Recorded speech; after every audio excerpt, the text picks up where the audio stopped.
Hey, I'd like to welcome you to another episode of Mission Matters. My name is Adam Torres, and if you'd like to apply to be a guest on the show, just head on over to missionmatters.com and click on Be Our Guest to apply. All right, so today I have Amy Valentine on the line, and she is CEO of Future of School. Amy, welcome to the show. It's great to be here, Adam. Thanks for having me. All right, Amy. So I'm excited to get into future of school and really how you're helping the community out there and what you're doing, and also to get into that campaign. So the No More I Hate School campaign. So great work you're doing there. But just to get this show kicked off, we'll start out the way we start them all with our Mission Matters Minute. So, Amy, we at Mission Matters amplify stories for entrepreneurs, executives, and experts. That's our mission. Amy, what mission matters to you? What mission matters to me is that every single student in the country and in the world has access to a high quality education where they can Mm. learn, grow, and flourish. That's really what we're all about. Fantastic. Love bringing mission based entrepreneurs and executives and experts on the line to share what gets them going in the morning, like what fires them up, like why do they go out there in the world and make a difference, which you're obviously doing. Let's start. So we'll go into the campaign and, of course, future school. But before we do, I mean, like, how did you get started on this path to starting this nonprofit? I have been in ed tech for a long time. I was one of Mm. the first online teachers that was hired a long, long, long time ago. Yeah. I loved teaching using technology. It Mm. reaches kids in a different kind of way. It reaches them in a way that meets them where they are. Yeah. So when I had the opportunity to lead Future of School, I was like, I am all in. I'm all about elevating that, sharing that. Education's been this one size fits all approach for a long time, and it Mhm. hasn't been bad. It's not that it's negative. It's just society has evolved, Mhm. but education hasn't. Our kids deserve the opportunity to learn in the best format for them. Mm. So there's a lot in a name. So future of school, like how'd that come about? That's a great question. And funny you should ask, because when we started, we had a different name, Adam. Our name was the Foundation for Blended and Online Learning. I So like we future of started out school in better. No offense to 2016. the people that came up with the last one, but I like future of school better. It hits me. Totally. So when I took over, and it was the vision of the CEO of an ed tech company who said Mm, his background was in telecommunications, mhm, and he was used to in telecommunications, the Verizons, mhm. the Cox network, they would check their agenda at the door to come Yeah. together to move telecommunications forward. So when he took over at this ed tech company, he said, "What the heck is going on here? Why aren't ed tech companies and publishing companies, why aren't Mhm. they coming together to move the education industry Yeah. forward?" And it's because it's really complex, and I'm sure we'll get into more of that later on. But his vision was we need to show the impact that blended and Mm, online learning, that technology has on the lives of students, mm, on the lives of teachers, and we need to educate our country as a whole. So, mhm. one of the first things I did when I took over was, to your point, I said, okay, there's a lot about a name. So, how would we Yeah. feel about changing the name? And at the time, the board and our founder wasn't ready to change the name. Yeah. This was long before the pandemic, right? Mhm. So, about a year and a half before the pandemic hit, my team and I, as we were growing and evolving, we said, we want to speak to America, to Yeah. Americans. And the Foundation for Blended and Online Learning, it was a great foundation Yeah. for us, no pun intended, but we needed a name that would resonate with the average Mhm. American. So that's when we said Future of School. One of the reasons Yeah. why our website is futureof.school is to put Mm, emphasis on the education piece, the students, the mhm. teachers. So that what was in the name was wanting to speak to Yeah. everybody in our country and elevating the importance of education. Maybe give us a little bit because you have a unique vantage point, like really trying to move the agenda of what online education can look like going into the future. Because obviously it's progressed quite a bit from maybe when you started in that field to now. But like, give us a little bit of an idea of just the scope of what you're seeing. Like, what's interesting to you right now as that evolution takes place? Sure, a couple points. One, A lot of people think that online learning is what Mhm. happened in 2020. And we're talking about K-12 education, right? We're Yeah. talking about that because people know that online education's been Mhm. around in higher ed. There's, University of Phoenix, you see For commercials sure. for universities. But in the K-12 space, online learning and Mhm. using technology in schools, that's been around since the mid 1990s. Wow. Mhm. So when the pandemic hit, and we saw this really and it was really beautiful, Mm. amazing efforts of schools to keep kids connected, to figure out, "Oh, how are we going to keep kids doing Mhm. school, when they're at home?" Yeah. A lot of people thought that that was the first entry point or the first foray into online learning when online learning's been around for 25 years. Mm. So one of the things that's important for people to understand, and as I lead the work of our nonprofit, Mhm. is online learning isn't new to America. Instead, Mhm. it's new to most Americans in the K-12 space. And Yeah. what happened in the pandemic wasn't what we'd identify as online learning or teaching. It was crisis schooling or Mm. remote education. There's a big difference between that. So that's one thing that I would share Yeah. with our listeners and audience is don't have, try not to have a negative distaste for Mhm. whatever you might have experienced with this really quick Mhm. remote learning, that it's not emblematic of what true high quality online learning is. Yeah. Can you maybe go a little bit further on that? Because I don't want to glance over that point because I agree with you completely that the crisis management learning is probably the flavor that's left in, let's say, the parents' mouths that have that experienced that over the last year and a half or so. Like, can you just maybe juxtapose the two just briefly, just a little bit between the differences so they can at least have a vision for what the differences could be? Absolutely. So, like I said, I was one of the Yeah. first full-time online teachers that was hired back, and I don't want to date myself, but back in 2005. Hmm. And when I was hired and trained intentionally to be an online Spanish teacher. Hmm. And so it involved a program and a platform that was Hmm. created by instructional designers. Yeah. It integrated voice activated Spanish lessons, Yeah. and I met with students in online rooms and was Mhm, able to provide them with remediation and support, high mhm, quality grading. So one of the biggest differences is in mhm. online learning, there's a design component. Teachers Yeah. are trained in it. Students are signing up to do it. Mhm. What we saw when the pandemic hit was this need and desire to keep kids connected Yeah. and to transform school in the online setting, but I'll say Yeah. most schools weren't equipped to do that. Some kids didn't have computers. Mhm, The majority of teachers, 80% of teachers in 2018 mhm, said that they wanted to be able to teach using technology, but mhm. only 10% of them had the skills and training to do it. Yeah.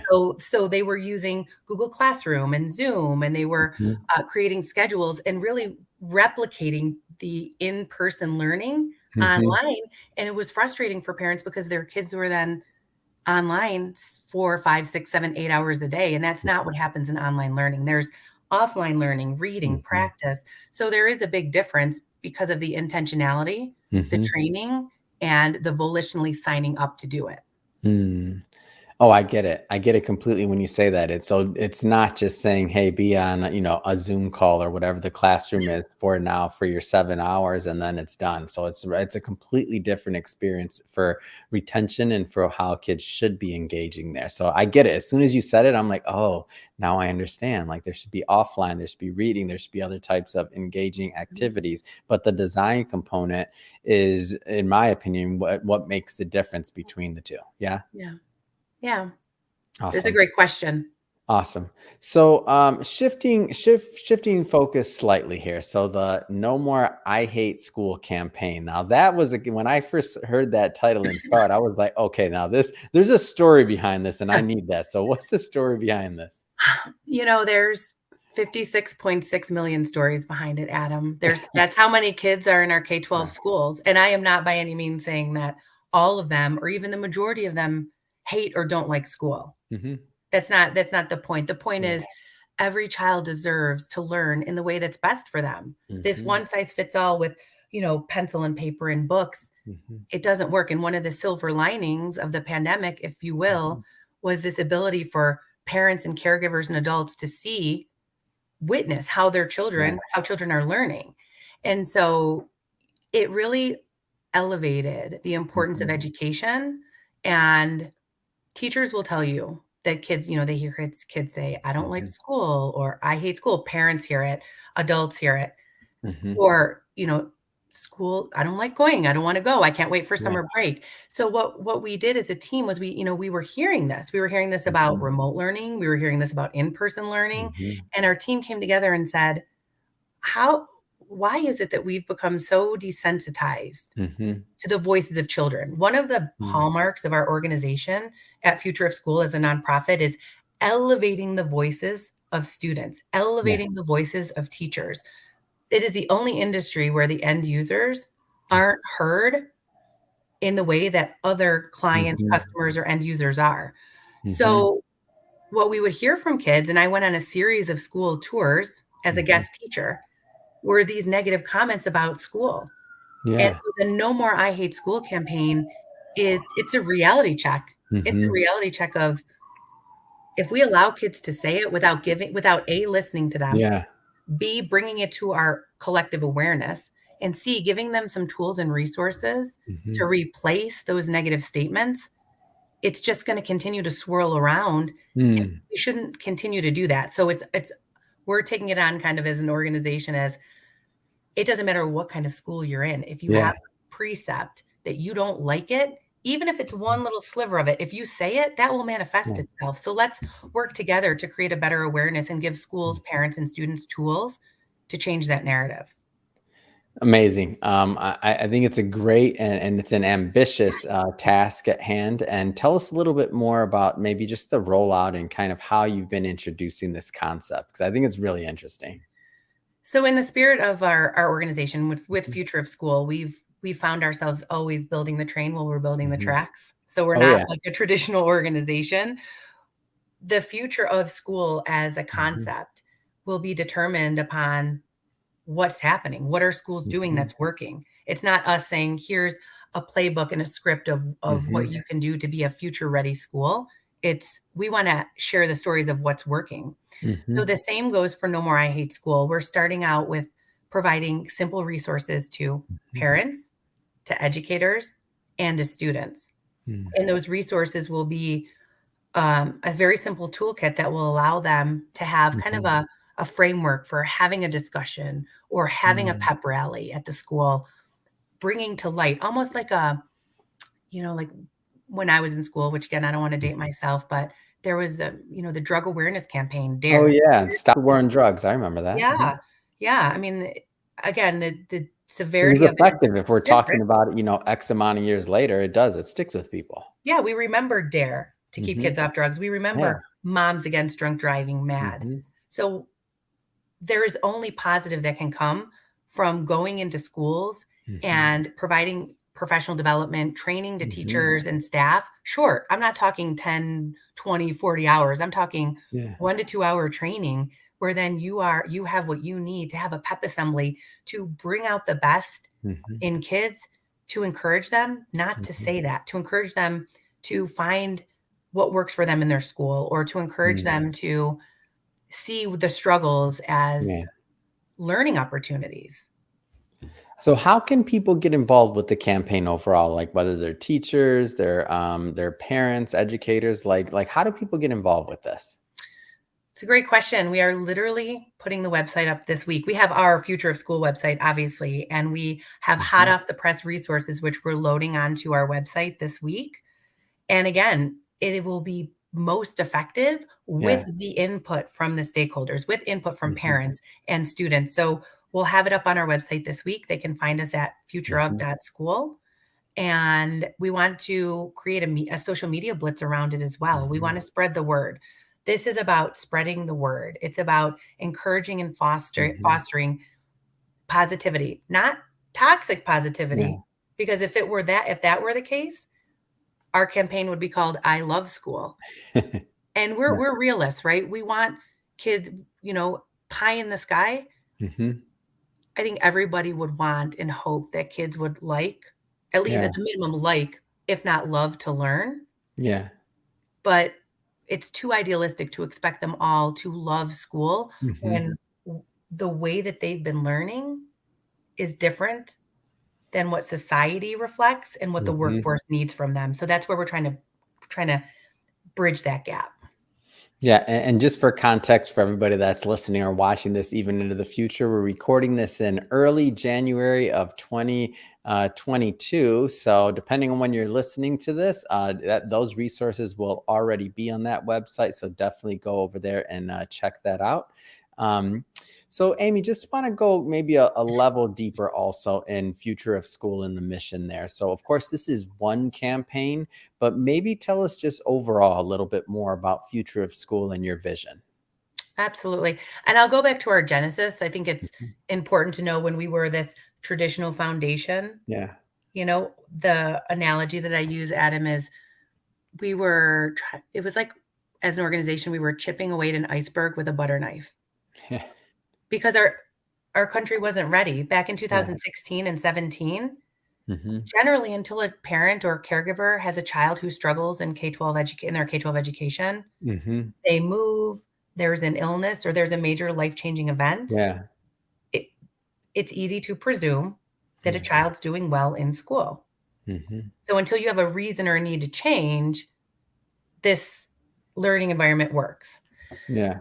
So when we started, we were, like I said, we were focused on students, teachers, and society as a whole. So we were giving Mm. scholarships to kids who were taking online and blended classes, who Yeah. would share the impact it had on their life.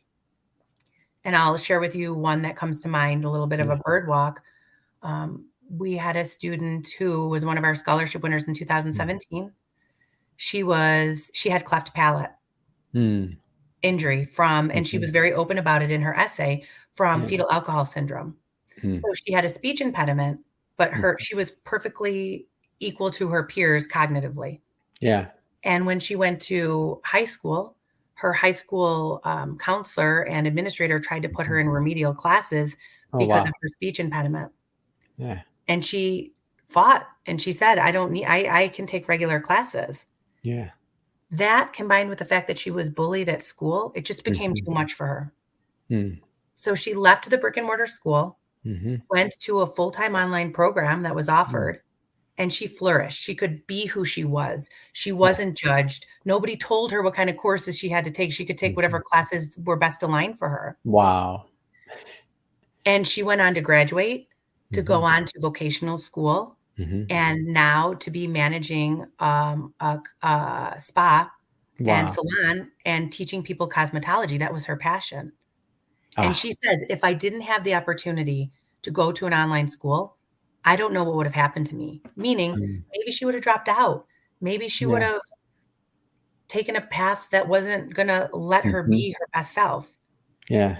And so our scholarship program is really unique because it it gives financial support to students who've struggled in Mhm. school, who talk about, "I carved a different pathway for myself, and Yeah. here's what it did for me." The purpose of those stories is to inspire others. Mhm. And so we started with our scholarship program, which has been wildly Mhm. successful. We have stories on our website giving grants to teachers who wanted to transform their classroom, but ran into a lack of resources. I mean, Mm. we've all heard, whether it be in the media or from friends or family, Yeah. teachers saying, "Yeah, well, I spent about $150 at Target. I needed to get this for my classroom. Yeah. I needed to get this for my kids." Mhm.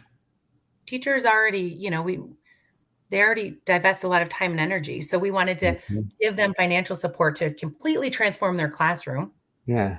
to meet learners where they are, and then also to publish research on the efficacy of blended and online learning. So we started out with those 3 programs, and they've evolved now at Future of School. We still have our scholarship program, but we're morphing it into an ambassador program Mm. where our graduates are saying, Mhm. "I'm in the workforce now, and this is what online and blended learning, this is what tech in school Mhm. meant to me, and here's how it benefited me."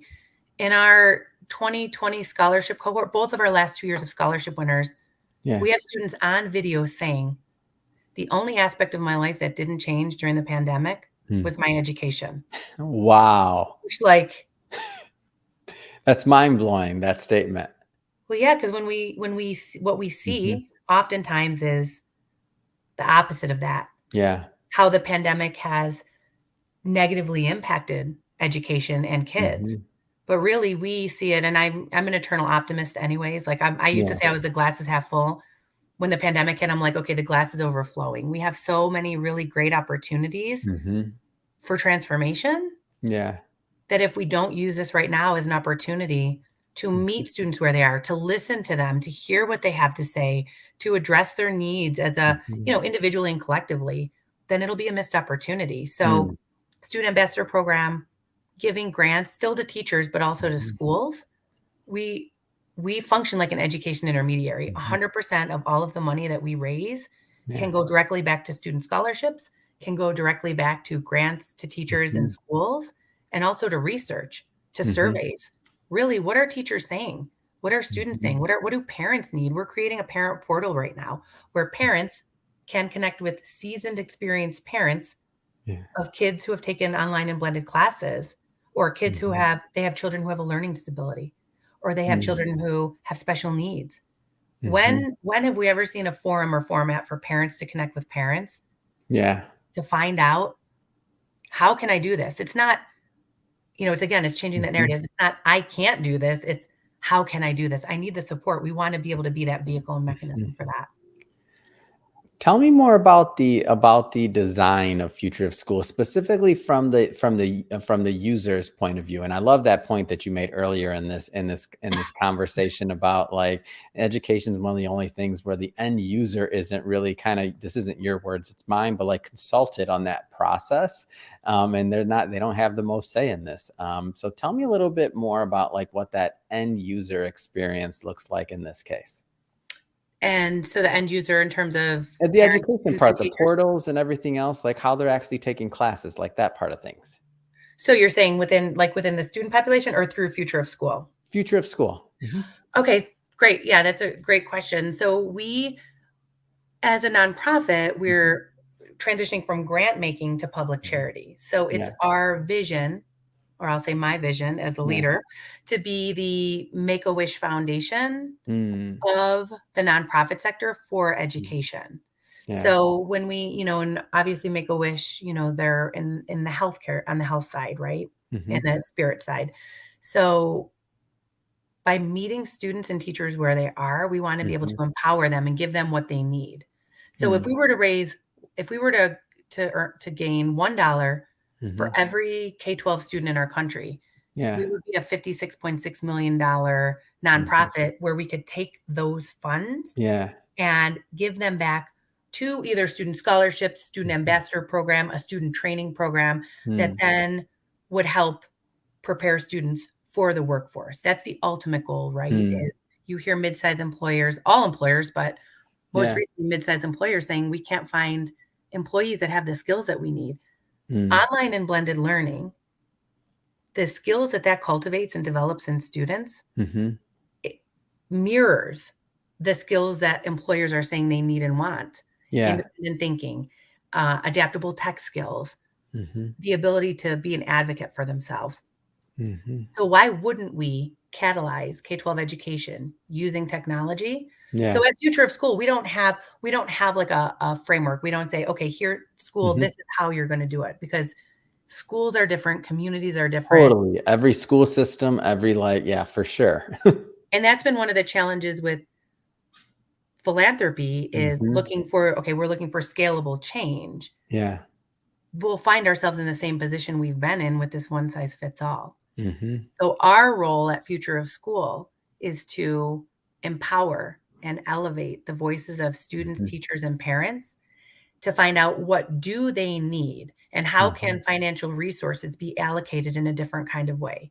And Yeah. one example that we're a really concrete example is the parent portal. We Mhm. hear over and over from parents saying, "I need resources. I need help. I Mm. don't how do I create a schedule for my kids?" Yeah. We don't know. I mean, we're starting 2022 right now with school districts going back to Mhm. remote learning because of the pandemic. Yeah. So how can we use parents, the knowledge of parents who have supported their kids in this Mhm. way, to link them up and mentor other parents, to provide resources, to create a Mhm. portal that is a place where they can go and access information, resources, Yeah. and expertise that will allow them to feel Mhm. supported from that parent to parent perspective. And then again, Mhm. the grants, us providing Mhm. grants is about empowering schools and teachers and Mhm. then taking the stories of what's worked for them and amplifying them so that others can learn from them. Mm. So those are the kind of programs that we're running. It's more about doing it differently than how the nonprofit sector has done it before. We're Yeah. agnostic, we're apolitical. We are all about what is in the best interest of students and how can we elevate Mhm. their voices and empower teachers because we don't hear a lot from them, but they're the ones Yeah. who are in it every day. Fantastic. So, first off, Amy, this has been great. Really going on this journey of discovery on what you're doing over at Future of School and the No More I Hate School campaign. I think it's wonderful.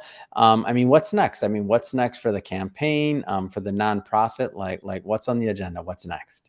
So what's next is to continue to listen and hear Mhm. what do our students, teachers, and parents need, and to take the pillars that we're building, the parent Mhm. portal, the No More I Hate School campaign, our student scholarship program and teacher grant program, Mhm. and to spread the awareness of that so we can bring in more financial support for that, knowing that Mhm. 100% of all of the funds raised go directly back to the end users, which is Yeah. an anomaly. We're really fortunate in that way.